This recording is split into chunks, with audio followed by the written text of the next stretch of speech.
Hello class, आपका स्वागत है आपके YouTube channel exam power bye Satish sir में। प्यारे बच्चों, पिछले क्लास में हम लोगों ने सीखा विविधकर कैसे ज्ञात किया जाता है, विविधकर क्या होता है, उसका फार्मूला क्या होता है। आज हम सीखेंगे उसी के अगले चरण के बारे में, उसका अनुप्रयोग। क्या सीखेंगे? अनुप्रयोग सीखेंगे। अनुप्रयोग के अंतर्गत हम ये देखेंगे कि जैसे इस तरह के क्वेश्चंस अगर दिए हैं, यदि समीकरण 3x² + 12x प्लस m बराबर 0 के मूल बराबर है तो m का मान ज्ञात कीजिए। मतलब अगर उसमें क्या करते थे, हम डायरेक्ट ये फाइंड करते थे कि मूल कैसा है, मूल बराबर है, वास्तविक है, अवास्तविक है। अब हम क्या सीखेंगे कि समीकरण दिया रहेगा, उसमें एक कंडीशन दे देगा कि मूल बराबर है तब m का मान क्या होगा। इसके बारे में आज हम लोग सीखेंगे। तो कुछ नहीं है, ठीक उसी तरह से जैसे हम पिछली क्लास में हम लोगों ने विविधकर फाइंड किया था। सबसे पहले हम पूरा प्रोसीजर उसी को अप्लाई करेंगे। जैसे यहाँ पे क्या है, हम लिखेंगे सबसे पहले 3x² plus 12x plus m बराबर 0 की तुलना द्विघात समीकरण की तुलना द्विघात समीकरण के मानक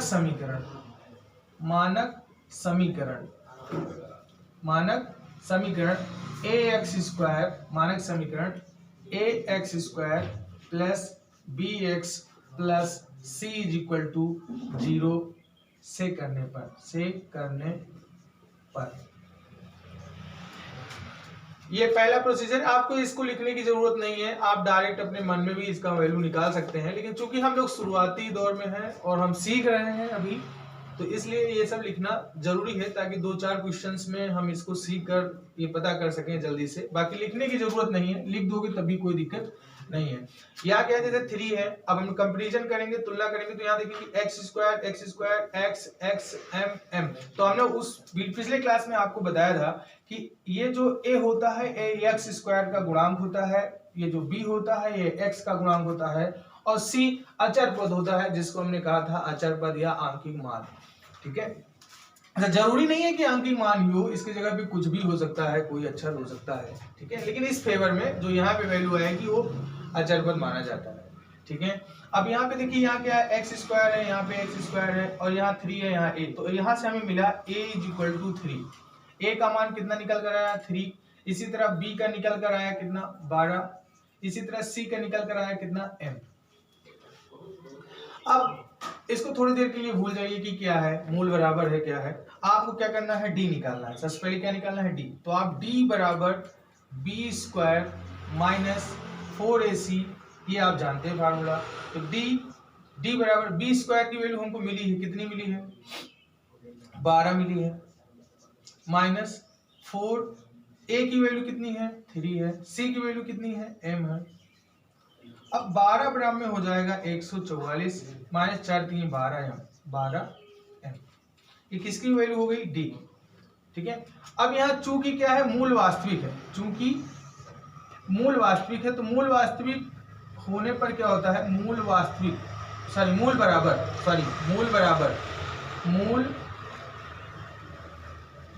है, मूल क्या है, बराबर है।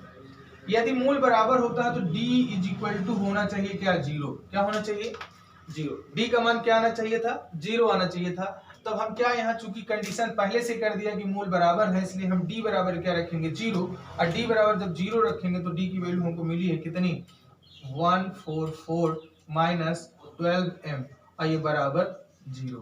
तो यहाँ हो जाएगा -12m = हो जाएगा -144 हो जाएगा। इस माइनस से माइनस क्या हो जाएगा, कट जाएगा, और m = हो जाएगा 144/12।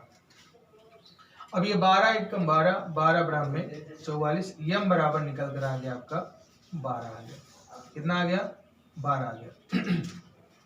m बराबर कितना निकल कर आ गया, 12 आ गया। सॉरी, m बराबर कितना आ गया, 12 आ गया। यहाँ पे फिर से आप देख लीजिए एक बार, मैंने कुछ नहीं किया। यहाँ पे क्या है, देखिए 3x² + 12x प्लस m बराबर 0 था। मैं इसका सबसे पहले कंपैरिजन किया, और कंपैरिजन करने के बाद हमने a की वैल्यू निकाली, b की वैल्यू निकाली, c की वैल्यू निकाली। फिर उसके बाद क्या, विविधकर वाले फार्मूले में d बराबर b² - 4ac बराबर 12 माइनस 12 का स्क्वायर माइनस 4 गुणे 3 गुना m, फिर d 12 का 12 स्क्वायर करेंगे तो 144 आ जाएगा, माइनस 4 3 12 12m हो गया।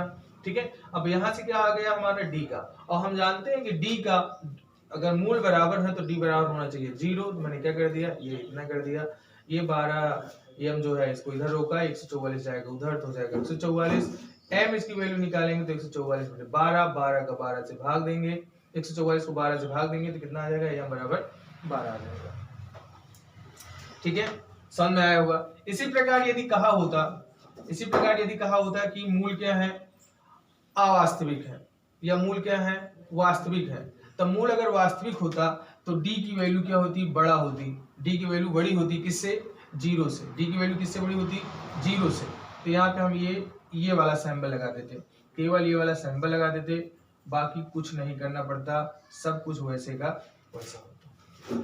ठीक है, और हमारा m का मान निकल कर आ जाता है कितना, 12। ठीक है, अब इसी में यदि कहा होता कि अवास्तविक, क्या कहा होता, अवास्तविक कहा होता, तो ये वाला सैंबल ये पलट जाता, ऐसे हो जाता, ये ऐसे हो जाता, ये ऐसे हो जाता, और ये ऐसे हो जाता, यहाँ पे ऐसे हो जाता, बस हो गया, आंसर आपका हो गया। क्लियर, समझ में आया? अगर समझ में आया है तो लाइक शेयर सब्सक्राइब और कमेंट करना ना भूलें। धन्यवाद।